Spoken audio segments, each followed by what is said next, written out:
au cinéma Salé. Je suis artiste et cinéaste. J'ai fait 5 ans de beaux-arts et où j'avais une pratique qui était à la base très photographique et vidéo.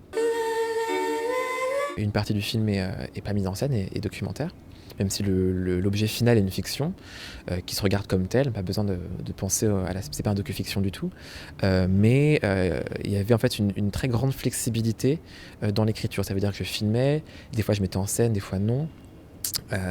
Et après, il y a eu un second temps de tournage qui était lui par contre plus classique, avec des séquences, des dialogues, un découpage, etc.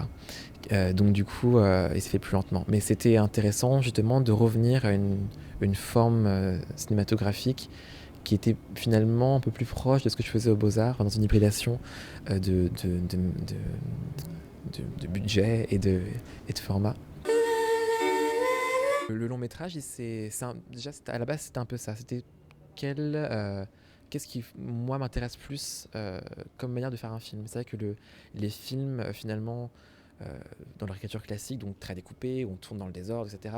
C'est vachement intéressant, mais moi ça me plaît moins parce que enfin en tout cas pour ce film-là. Donc en fait j'ai construit un film qui partait sur une linéarité d'espace et de temps. Donc c'est un road movie aussi, qui part d'un postulat assez proche de Overlanders.